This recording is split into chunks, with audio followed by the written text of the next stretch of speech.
Perdón.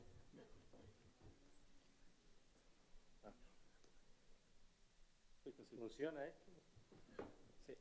Bueno, debo explicar que está con nosotros Pablo Bukowski, que es catedrático de Northwestern University y que nos viene a compartir los resultados de una investigación que se desarrolló sobre el impacto de las noticias relacionadas con el gobierno Trump en la población en general. Le agradecemos a él su presencia aquí y la idea es que a raíz de este reporte surja un diálogo también con Sarah Matthews que pueda enriquecer este tema. Adelante, muchas gracias. No, muchísimas gracias. Gracias a todos por la invitación. Me doy cuenta que ha sido un largo día. So, English or Spanish? Show of hands. ¿Español? Spanish? Okay, overwhelming. Okay. La presentación está en inglés, así que combinamos inglés y español. ¿Sí? Perfecto. Excelente. Me doy cuenta que ha sido un día largo y que yo soy lo que está en el medio entre esto y una maravillosa recepción, así que voy a tratar de hacerlo lo más entretenido posible. A mí me cuesta hablar y estar quieto, así que si me escuchas, si proyecto la voz, puedo bajar acá y me un poco, ¿me escuchas? ¿Tiene traducción? No, por el translation. Ok, voy a quedarme quieto. Bien, esta, como recién dijeron, es una investigación en curso. Empezamos en enero de este año y es la primera vez que presentamos este material, así que cualquier comentario va a ser bienvenido. En el último año ha habido muchísimo... mira esto, perfecto. Pero muchas gracias. En el último año ha habido muchísimo desarrollo de comentarios, muchísimos artículos acerca de cómo los medios, tanto de noticias como de sociales, los medios sociales, digamos, las redes, han influido o no, primero en la elección presidencial que llevó al actual presidente Donald Trump a la Casa Blanca y en los primeros 10 meses de gobierno. Ha habido, digamos, un común denominador entre muchos de estos artículos que se ven un poco en este que yo saqué un poco al azar porque tuvo bastante circulación en Twitter hace unas semanas, una nota acerca de que aparentemente un ejecutivo de la industria de la publicidad estimó que con $42.000 se habría podido lograr que el estado de Michigan fuera para el Partido Republicano durante la elección. La idea es básicamente que con la sofisticación del microtargeting y las posibilidades de los medios sociales, supuestamente, según este ejecutivo, es posible convencer a los 10.000 y pico de votantes que hubo entre la diferencia entre Trump y Clinton de votar por un lado y no por el otro. Lo que hace prototípico este artículo es algo que comparte con una gran parte de los comentarios que ha habido al respecto.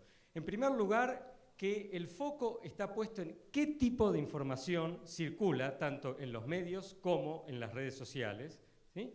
En este caso, información publicitaria, en otros casos noticias falsas, en otros casos los trolls, los bots, etc.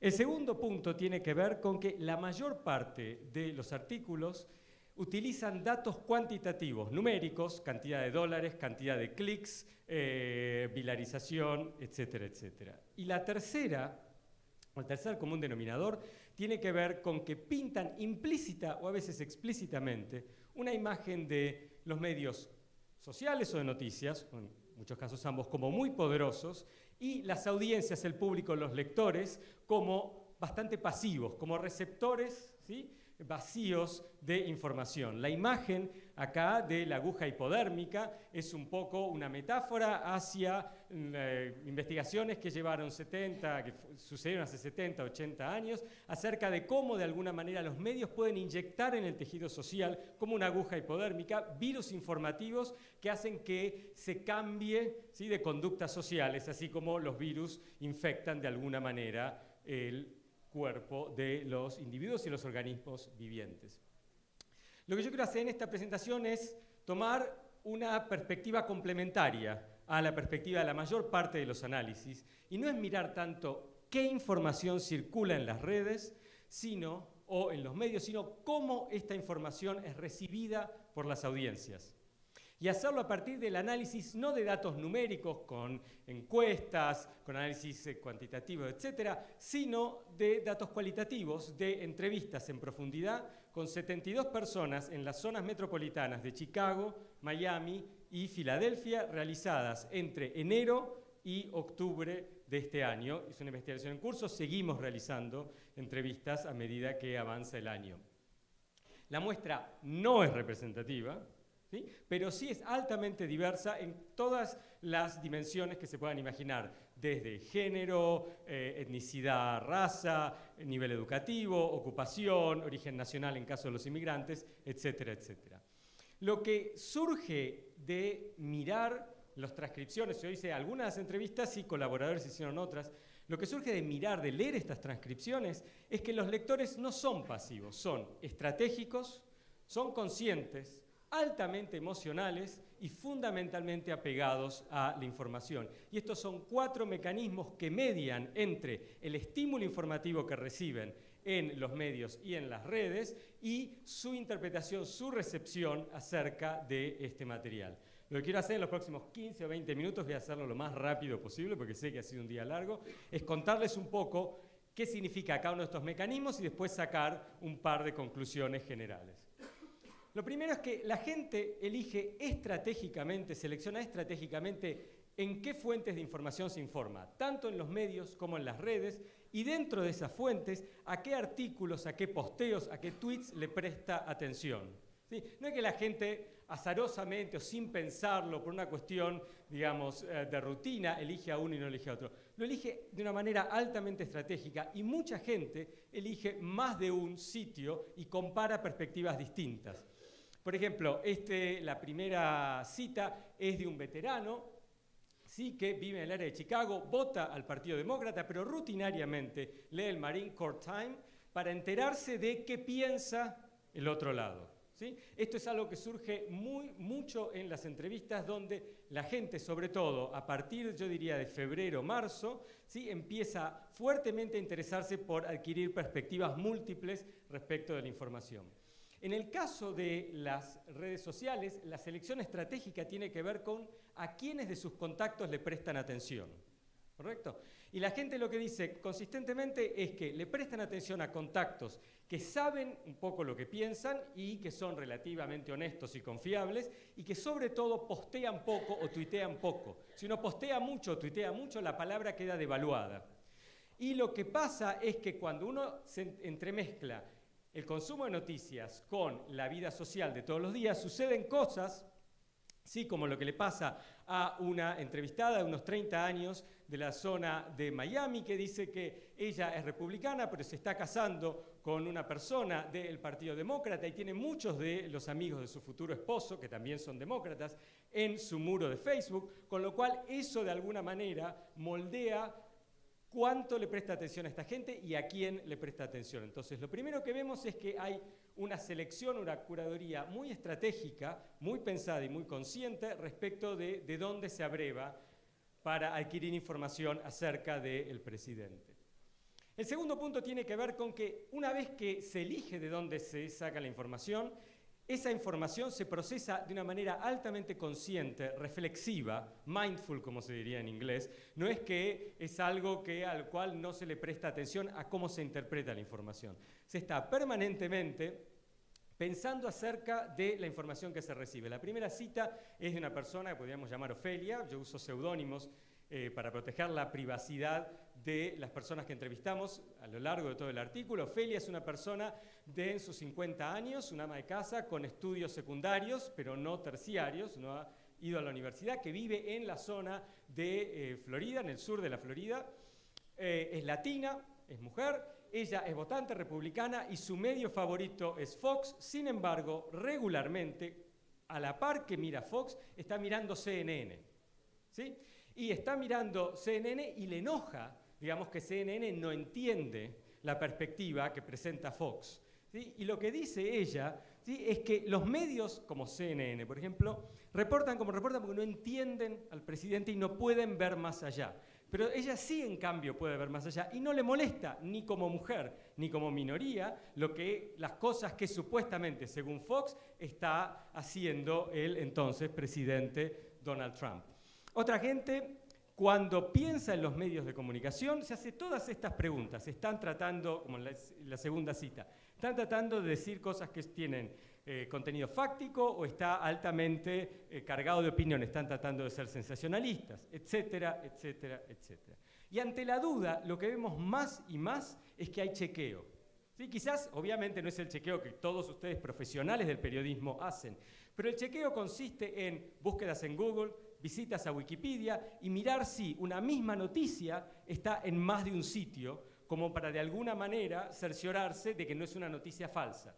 Por ejemplo, este es un inmigrante de Latinoamérica, también en el sur de la Florida, que cuenta que vio algunos posteos en su muro de Facebook acerca de Trump y las deportaciones y decidió chequear un poco en Google para estar seguro que eso era correcto. Estos dos primeros mecanismos aluden a nuestro lado racional. Los segundos dos aluden a nuestro lado subjetivo o emocional. Lo primero tiene que ver con que es notable la carga emocional que tiene la gente cuando habla de cómo interpreta, cómo recibe las entrevistas sobre el presidente Trump. Miren, el primer quote es de una trabajadora social en sus 30 años en el área de Chicago. Miren la cantidad de palabras con connotación afectiva. Estoy realmente triste, pero también muy enojada. Estoy muy frustrada en este momento, ¿sí?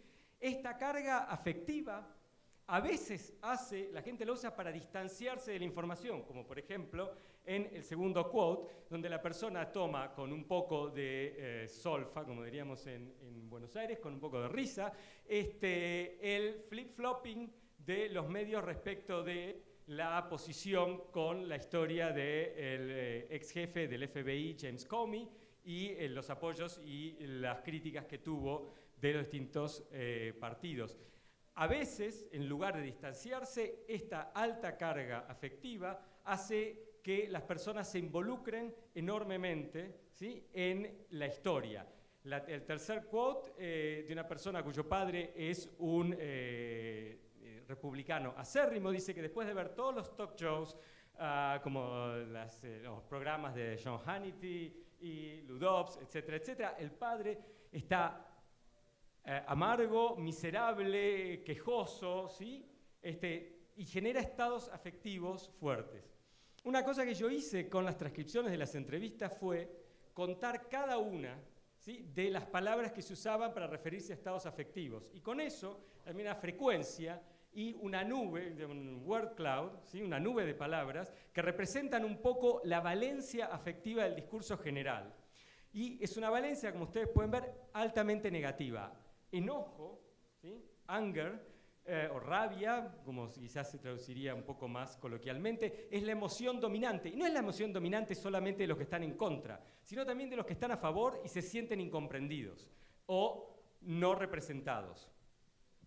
El cuarto mecanismo alude a el gran apego subjetivo. Y con lo que me refiero a esto es la dificultad que tienen una buena parte de los entrevistados en despegarse de las historias sobre Trump. Aunque le guste, aunque no le guste, están todo el tiempo, ¿sí?, pendientes de lo que está haciendo Trump. Una de mis experiencias favoritas es cuando estaba entrevistando, es la tercera cita de una persona que luego de media hora de hablar, casi sin parar acerca de las noticias sobre Trump y lo que están diciendo los medios sobre Trump y lo que Trump dice, etcétera, etcétera, para cambiar un poco de tema, yo le pregunto si le gusta ir al cine. Y me dice que sí, entonces le pregunto cuál es la última película que ha visto. Y me dice Manchester by the Sea. Es una película muy triste para aquellos que no la han visto, no quiero revelar un poco de lo que se trata, pero es una película altamente triste. Entonces yo le digo, ajá, y me dice, fue un alivio. Y yo me quedo mirando y digo, así, y me dice, 2 horas sin noticias, ¿sí?, sobre el presidente, aunque sin odio, ¿correcto?, con, luchas a nivel humano sin el odio político. La mayor parte de la gente con la que nosotros hablamos se ha transformado, ellos mismos lo dicen, en news junkies, y varios de ellos han desarrollado mecanismos para autocontrolarse porque sienten que no pueden parar con su adicción a las noticias con su apego subjetivo. ¿Qué significa todo esto? Lo primero es que me parece que lo que uno ve en todo esto es un alto nivel de agencia y de actividad, tanto intelectual como emocional. Con lo cual, pensar que la gente es un receptor o que las personas son receptores pasivos es subestimar, ¿sí?, la capacidad crítica y la involucración emocional de las personas y cómo eso media entre el mensaje que circula y cómo la gente lo recibe y lo que hace con esos mensajes. En segundo lugar, en paralelo con esto, hay una gran sobreestimación, yo creo, esta es mi interpretación, no sale de las entrevistas, pero una gran sobreestimación en el discurso público respecto al poder de los algoritmos, ¿sí? Y, por ende, de la posibilidad de los algoritmos de salvarnos de esta situación, de las noticias falsas, de la supuesta injerencia extranjera, etcétera, etcétera. Esta es una situación social, para que haya este nivel, esta combinación, ¿sí?, de textura emocional, esto tiene que surgir durante décadas y décadas y décadas de conflicto social.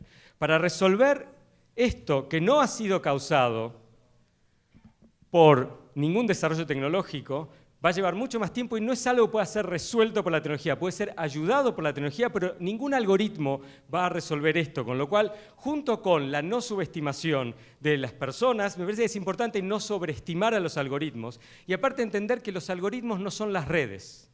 Sí, los algoritmos son programas de computación que canalizan mensajes de información, pero el motivo por el cual Facebook tiene 2.000 millones de personas en el planeta no es por los algoritmos, es por la necesidad humana de conectarse. Y esa necesidad humana de conectarse excede a los algoritmos y es lo que le da fuerza en sí a las plataformas. Tercer punto que yo quisiera hacer es que lo que las entrevistas revelan, y lo que todos ustedes saben como periodistas y lo que también saben los políticos, es que la lectura de la información, la forma en que conocemos, contribuye a un sistema político, ¿sí? Coproduce, de alguna manera, cuando estamos leyendo, cuando estamos interpretando, cuando estamos pensando, estamos coproduciendo el tipo de sistema político y el tipo de sociedad en el que queremos vivir. Con lo cual es importante pensar no solamente en qué tipo de información circula, sino en cómo es que esta información es recibida e interpretada por la gente. Cuando uno hace esto, cuando uno, en lugar de mirar para afuera en lo que están publicando los medios, lo que están diciendo los políticos, lo que circula en las redes, etcétera, etcétera, uno mira para adentro al mismo tiempo, lo que ve es mucho dolor.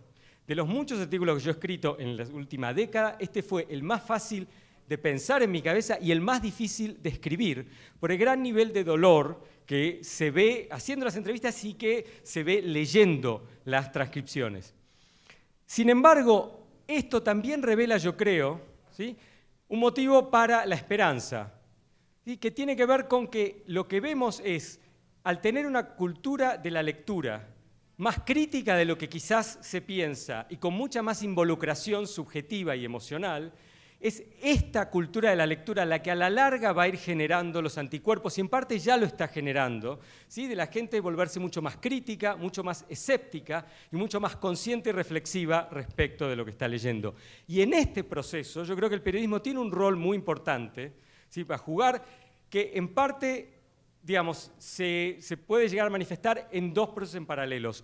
Uno tiene que ver con quizás salirse del foco en los números, en cuántos mails, en cuántos dólares en la campaña, en los grandes gráficos que circulan en la estructura de redes, en 538 diciendo que 85% de la probabilidad tenía Clinton para ganar incluso durante la elección. Pasar de eso a lo que el periodismo hace mejor, que son las historias. No contar los números, sino contar historias. Y para eso es muy importante salir de estar enfocado en la pantalla y salir a la calle y buscar las historias, que es lo que el periodismo ha hecho siempre, que sigue haciendo, y es lo que revela, yo creo, insights mucho más poderosos y mucho más útiles, tal vez, para contribuir a una cultura crítica de la lectura y a una sociedad mucho más inclusiva y mucho más convivial, sería la palabra en inglés, mucho más, digamos, inclusiva. Gracias.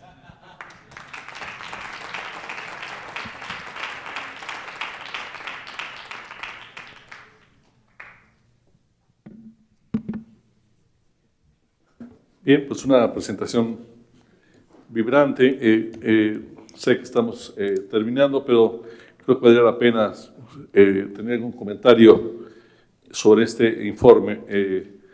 Rosenthal, yo sé que tú nos puedes ayudar a darle más foco al tema. Muchas gracias. ¿Cómo me voluntariaron? Bueno, la primera cosa es preguntar, ¿tú crees que a partir de lo que dijeron las 72 personas, el resultado de la elección hubiera sido el mismo sin las redes sociales? Porque tú estás como que llamando la atención de que estamos exagerando en nuestro análisis del poder de las redes sociales. Pero a lo mejor estamos exagerando, pero hay un poder ahí y hubo una influencia ahí, ¿no? Y en segundo lugar, tú hablaste de la posibilidad de la influencia extranjera. ¿Puedes elaborar un poquito más sobre eso y decir si tu análisis lleva también a pensar que hay una exageración en el sentimiento que hay en ese país de que Rusia intervino a través de las redes sociales?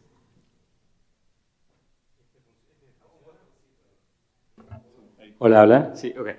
Dos muy buenas preguntas. A la primera pregunta respondería con una pregunta. Si 3 estados no hubieran ido para Trump y hubieran ido para Clinton, ¿estaríamos teniendo esta conversación? No. Ok. Pensar que por las redes el actual presidente Trump ganó la elección, quizás es un poco simplificar y quizás es no escuchar el mensaje que en parte hubo en las urnas, me parece. Las redes sociales sí contribuyen a una estructura informativa, ¿sí?, de la información distinta, multilateral, más difícil de controlar por un grupo reducido de actores que posibilitan una difusión distinta de los mensajes. Pero no es necesariamente por las redes que me parece a mí que no es el tema de la presentación es cómo la gente lee, no necesariamente quién gana la elección y quién no. Pero las redes aportan eso y le aportaron al candidato Trump y a la candidata Clinton la posibilidad de llegar al público de una manera distinta, de cómo se llega al electorado de una manera distinta a cómo se llegaba antes. Porque a una parte de la población no le gusta el resultado, culpar a Facebook o a Twitter por cómo fue el resultado, quizás es un poco una simplificación y es, de vuelta, subestimar un poco a la gente y no escuchar el dolor social, la inequidad, tendencias muy tristes, discriminatorias, etcétera, que persisten desde hace mucho tiempo en esta sociedad. Pero lo que a mí me parece importante recalcar es que quizás hay mucho del discurso público, yo veo, que tiene que ver con darle muchísimo poder a las redes, como antes se le daba a los medios, y implícitamente sacarle el empoderamiento a las personas. Y lo que muestra la historia, y lo que muestran 80 años de análisis acerca de este tema, es que las personas tienen bastante más poder que las que se les da. Con respecto de la segunda pregunta, yo no sé si hubo influencia extranjera o no, yo leo los diarios lo mismo que todo el mundo. Lo que sí les puedo decir es que es un tema que preocupa en las entrevistas. No es un tema que no preocupa y es un tema al cual la gente trata de leer. Y eso me parece importante y positivo como desarrollo social. Allá, por favor. Hola, buenas tardes. Soy Luis Álvarez de la agencia de comunicación Blue Marketing. A mí me gustaría preguntarte esta división en lo que se le llama el mainstream media, o los medios formales, contra todos estos medios que están surgiendo, blogs, periódicos digitales, etcétera, que invadieron todo el ambiente político y que estamos viendo surgir en otros países como México, como en España, todo el tema de la secesión en Cataluña, todo lo que va a pasar en México ahora que tenemos elección presidencial.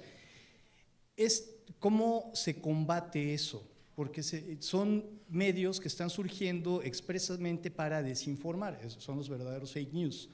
¿Cómo se combate eso? Es una excelente pregunta. Los medios son herramientas, los mainstream y los no mainstream, ¿sí? A veces son usados con fines que a muchos de nosotros nos resulta, por lo menos a mí, muy positivos, como en el caso de combatir regímenes opresivos, ¿sí? A veces esos mismos medios se utilizan para socavar las estructuras democráticas. Yo lo que creo es que es muy difícil establecer soluciones tecnológicas de regulación o de censura, etcétera, que solamente apunten a un caso sin dañar el otro. Y es por eso que yo creo que las soluciones más duraderas son soluciones que surgen desde el seno de la sociedad, fomentando la capacidad crítica de la gente y no necesariamente tratando de alguna manera, moderar la capacidad de estos distintos medios. Bien. Yo quisiera preguntarles a ambos, pedirles a ambos un último comentario sobre cuál es el pronóstico inmediato que ven. ¿Cuál es lo que prevés, Sara, en cuanto al clima de la relación entre el gobierno norteamericano, esta crispación social que pareciera estar avanzando en general en la sociedad norteamericana y la prensa, el ejercicio de la prensa? ¿Cuál es tu principal preocupación o tu visión hacia los siguientes meses y años? Y también, de acuerdo con cómo se están moviendo los actores, cómo están utilizando las redes sociales, etcétera, ¿qué ves venir en todo este nuevo ecosistema? Ladies first. Thank you. Yeah, that's a great question. I think if you look back at the history of the First Amendment and the history of presidential administrations attacking the free press, the press ends up on top. It takes a while to get there, but I think you do see a pendulum swinging back and forth.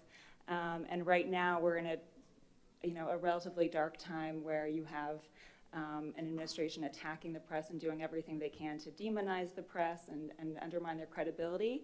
But at the same time, previous administrations that have done that, if you look at, going back to the 1790s when the Alien and Sedition Acts were passed, up through even, Lincoln.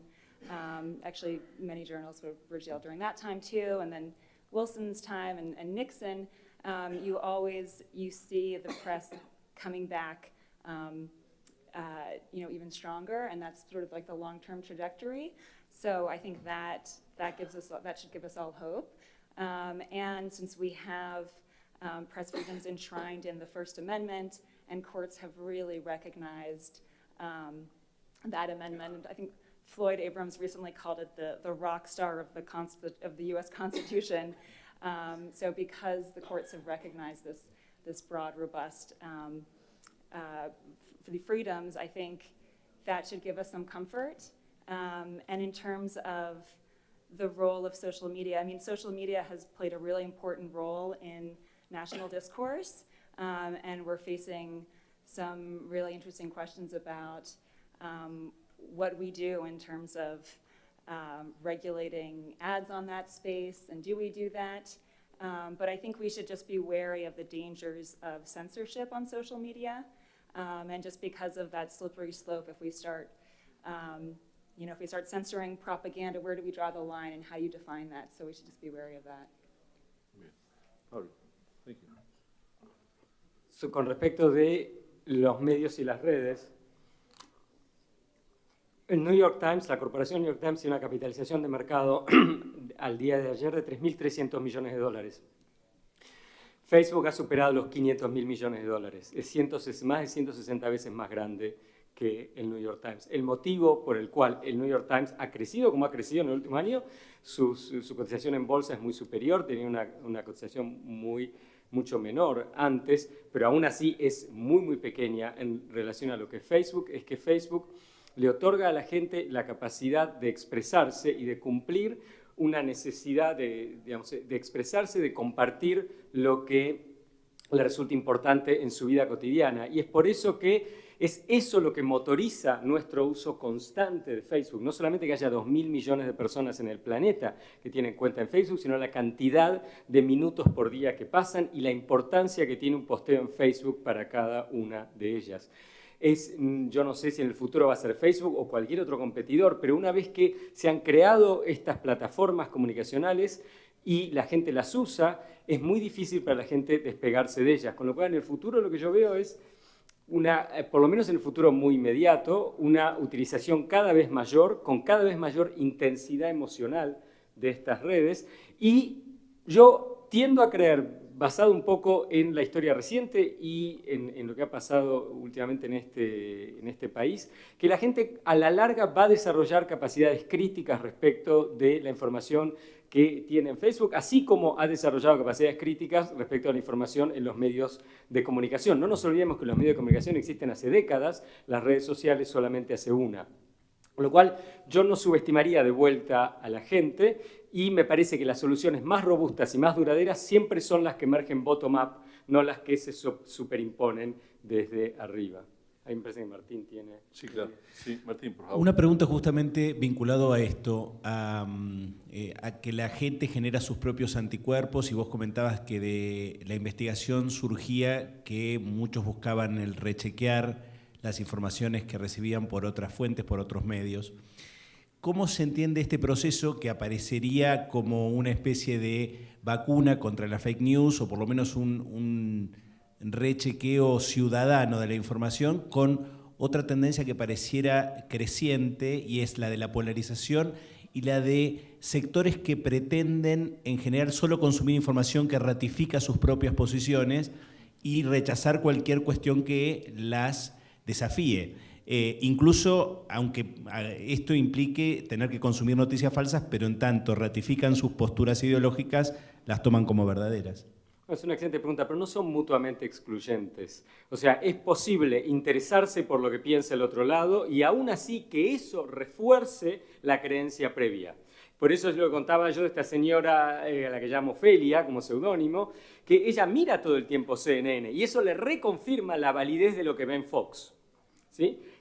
No es que, por eso no es una cuestión de que, si yo tuviera la información cierta, entonces me convencería. Es ahí donde el fact-checking, la ilusión de que los chequeadores de datos, ¿sí?, van a, de alguna manera, resolver el problema, es una ilusión. ¿Sí? Es lo que Sartre llamaba la falsa conciencia hace muchos años, en un siglo que parece que aconteció en la época prehistórica, en este momento. ¿Sí? Entonces, no es que porque yo tengo una información que es disconfirmante, entonces yo voy a pensar otra cosa. No, quizás incluso esa información que disconfirma me reconfirma la verdad de lo que yo pienso. Porque hay una cuestión que tiene que ver en parte con el apego y en parte con una cuestión de emocionalidad, no solamente racionalidad. No, pero no tienen un valor absoluto. ¿Correcto? Y con el tema de la polarización, lo que es importante entender es que la polarización es un instrumento utilizado cada vez más electoralmente, al igual que las campañas negativas, por los políticos, porque da resultado, pero cuanto más se usa eso, como hablábamos antes, más difícil es a la larga salirse de eso. Hay un tema que tiene que ver con la responsabilidad de los partidos políticos, en que es estratégicamente útil utilizar determinado tipo de comunicación en el corto plazo, pero eso tiene consecuencias negativas en el largo plazo. ¿Entiendes? Muy bien. Pues les pido un aplauso, por favor, para Susana Márquez y Pablo Bukowski. Y un reconocimiento a la Asamblea por su compromiso y paciencia. Me piden hacer unos últimos anuncios. A partir de las 6 de la tarde empezarán a salir los autobuses para la cena y hasta las 6:45 estarán saliendo todavía. Regresarán a las 9 de la noche. Y a partir de las 8:15 horas de mañana y hasta las 8:45